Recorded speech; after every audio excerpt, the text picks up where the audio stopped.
Good day, friends, and welcome to another exciting episode of Boomerang. I am Jerry, your personal development coach. I seek to encourage personal growth by looking at how relationships affect how you relate with yourself, with others, and the world around you. So today, let me begin by telling you a story of one of the most humiliating things that ever happened to me. And I was only age 5. So, my grandmother, I used to go visit her, and I would go into her wardrobe and look at things, and I'd find old clothes that my aunties used to wear when they were young. So I came across this little pink slip. It was so pretty, it had even a little rose on the side. But my grandmother told me, Jerry, don't take that thing. I'm like, no, sure, I want it, please. She told me, okay, if you want to take it, then make sure you tell mommy to put an elastic around it. I said, okay. So I skipped off, I went home, I was like, finally I have a slip, I'm feeling a little grown up. I was only 5. I'm feeling a little grown up and I have a slip that I can wear. But did I tell my mother to put the elastic? No, I was just too impatient. I had to wear this thing. So Monday comes. I go to school. So I put on this slip and I tuck it into my panties. I'm now a grown up. The whole day in school, everything worked well. I played. The slip stayed intact until home time. So home time, I'm waiting for my mom. And then I didn't realize that this thing had become a bit loose. So my mom came and quickly jumped up. I'm like, it's time for me to go home. Then the slip dropped, let me tell you. Everybody in the band laughed at me. And I just buried my head in shame. I was like, my goodness, what is this? So then I had to pick it up, take it back into my panties, and walk to my mother. So I get to the car and my mom can obviously see I'm distressed. She's like, what is it? Nothing. So I carried that burden. And then Shosho came to visit. My grandmother came on Saturday. She was sitting there with my dad. And I was sitting listening to their conversation. You know, when you're 5, you just keep quiet. So as they were talking, me as burning. I was like, hey. Shosho is reminding me of that sleep. And then people laughed at me on Monday. So then I started crying. And my dad is like, what is it, sweetheart? It's okay, tell me. I said, you see that? Shosho. You remember that sleep you gave me? My dad is like, go on. I went to school with it. and then at home time, when Shosho was coming, my mom was coming to pick me up. It slipped. I just burst out. I was crying. I was beside myself. My life had changed. Then my parents laughed. It was even worse. I had to have round 2 of being humiliated. That was one of the most humiliating experiences ever in my life. I still remember it so vividly till today. Fast forward into the future. Now, when I was pregnant with my last born, I put on the most weight I've ever had. I was like the biggest. And because now I was so big, my normal clothes could not fit. So for some months, I was just wearing my maternity clothes. And many of us women are guilty of that.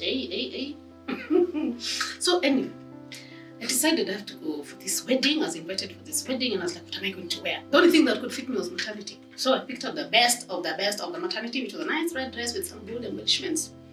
And now to wear it for that wedding, I had to cinch it so that I don't look pregnant. All that effort. So, me arrived for the wedding. And the minute I walk in, my auntie sees me. And she's like, Jerry, huh? Yes? Hujangusha! I was like, I'm still looking pregnant. Let me tell you, the whole day I was so just conflicted. Now why did I come? I'm wearing this thing. I should just have stayed home. I had to throw away that red dress. Because humiliation to me was walking into a room and somebody asked me when you are due and I'm not pregnant. Imagine. So for the longest time, for me, appearance, it's very important. Sometimes I walk into somewhere and I'm just feeling like my tummy is hanging out. It's hanging out. It's like I walked into the room with my tummy going fast and nobody is noticing. But can you see, from the time I was young, the sleep dropping, everybody laughing at me. Then fast forward to the future, everybody's like, I'm still pregnant. What's up, girl? I still deal with those things. But what is the underlying emotion? What is it that I'm trying to cover up so much? It's my shame. I feel ashamed of myself. I feel like I'm just not good enough because I embarrassed myself at some point when I was young. I should just have listened to my grandmother, but anyhow, I was only 5 years old. So let's talk a little bit about this shame. Why is it so difficult to talk about shame? Who gonna tell you what they did wrong? Who gonna say it? For example, have you ever been conned? There are many of us who've been tied up in these financial things that will make some money, put 1,000 bob here to become 100,000. How is that possible? But for that moment, you believe it. And you're like, yeah, with that 100,000, I'm going to do this. In fact, let me tell you, time I used to work somewhere, and my colleague and his sister, they met the Yahoo boys. This was now way before we called them Yahoo boys. They started like 20 years ago. So he met the Yahoo boys and they told them, yeah, you just put in this kind of money, you're going to earn millions. Let me tell you, those guys took it so seriously.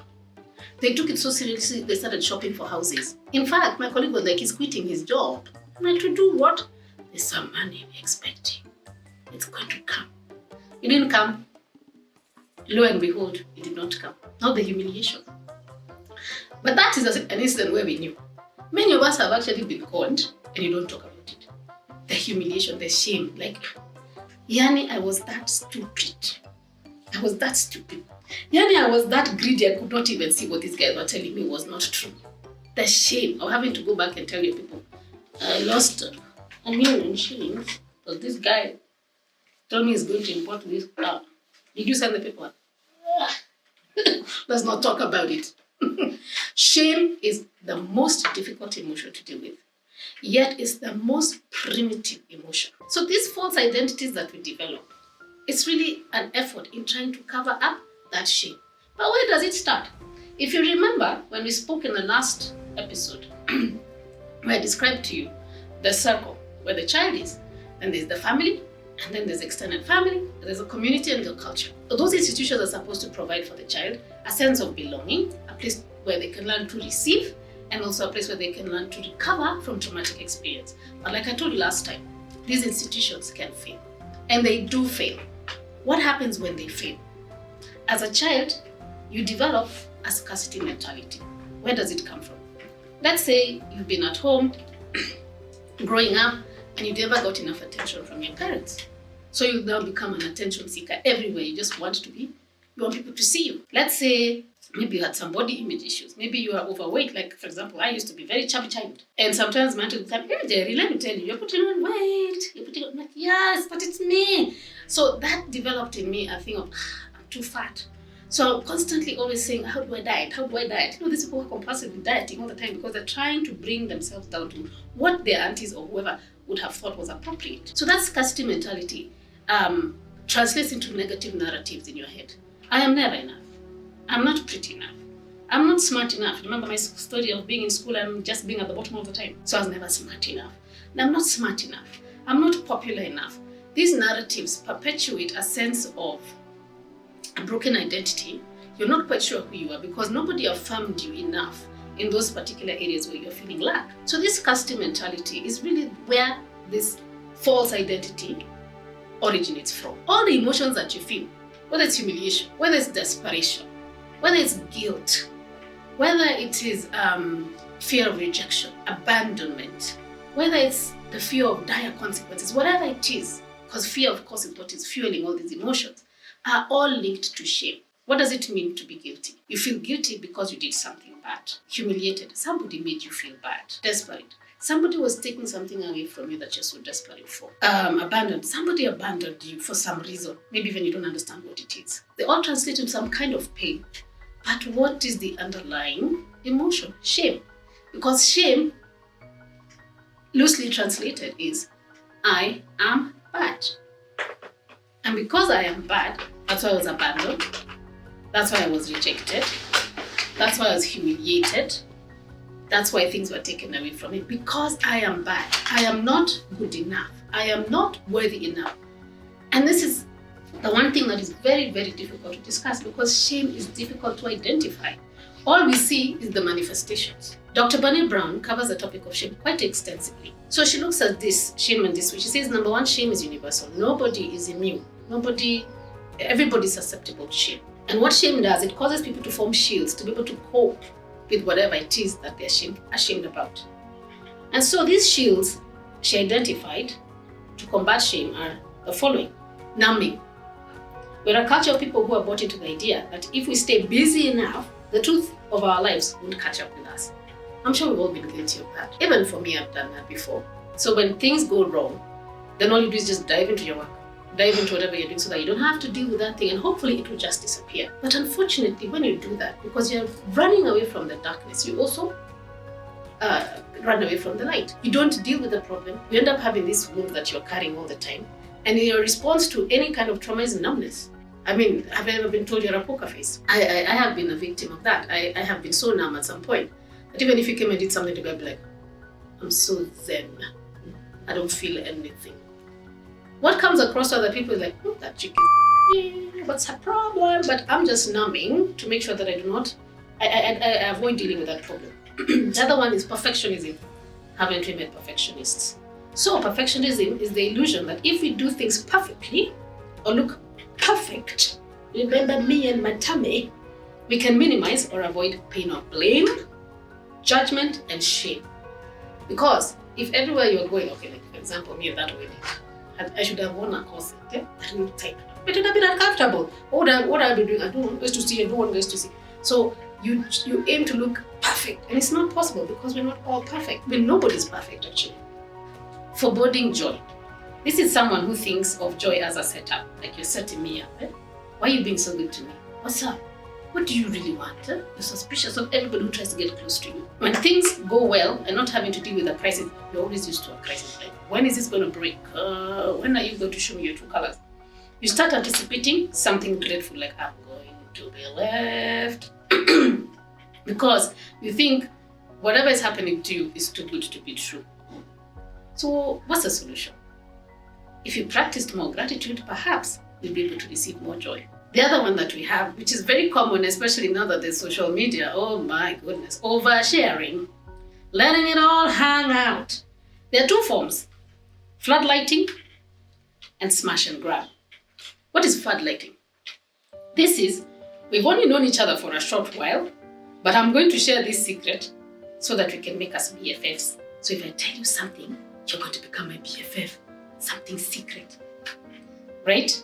I will share this secret and see if you stick around to fast forward the relationship. Like, you know how it happens sometimes is you meet somebody and then you're just like, okay, so these are my issues. No. Are you leaving now? You know, that's what floodlighting looks like. So you cannot use vulnerability to discharge your own discomfort or as a tolerance barometer in a relationship. Like, how far is this person? Is this person really going to like me? So let me say this and then I'll see whether they'll like me. The other one is smash and grab. The other way this manifests. This is smashing through people's social boundaries with intimate information, then grabbing whatever attention and energy you can get your hands on. This is often depicted in celebrity culture. And haven't we seen this with some of our influencers on social media? To gain more likes, and they end up doing more things more exhibitionism. They become extreme, and more they bring you too much into their personal lives so that you can see more and see more and see more so that they can get the likes. The other one is serpentining. This means trying to control a situation, backing out of it, pretending it is not happening, or maybe pretending that you don't care. So you dodge conflict, you dodge uncomfortable things, you do not like confrontation because of the potential for being ashamed or being hurt. So you can rationalize, you avoid, you rationalize, you procrastinate. You need to make a decision, you need to talk to somebody, you just keep pushing that conversation away. Or you can blame, or you can also lie so that you avoid. Then you can either be the Viking or the victim. This is when you segment yourself into one of those two groups, where if you are a victim, everything is not good because I'm a victim. Or you could be a Viking who says, I don't do shame, I don't discuss these things. Let's not go there. I just don't do those things, okay? What I just choose to do is move on. So accept and move on. Then of course we can also go into a state where we are very cynical, we are always criticizing, we are cool and we are cruel. That's another way of dealing with shame. So you're just like, yeah, whatever, doesn't happen. Or everything is bad. But you know, even that whether she didn't do so well, you do notice this and that. Or you're too cool, calm and collected. You can also be cruel. You just do bad things and you walk away and you feel nothing. So those are some of the ways that shame manifests. But like I keep telling you, We can't cover too much in these shows, and that is why I have the deep dive. We must do the deep dive. There are many other ways we can understand how shame manifests and the root, and I can give you some steps in identifying and understanding when all these fractures happen in your life so that you can begin to start dealing with them. I certainly hope that you enjoyed this show because it took a lot for me to be able to come and present this to you. And I look forward to meeting you in the deep dive. But for now, may restoration be your portion, and peace out.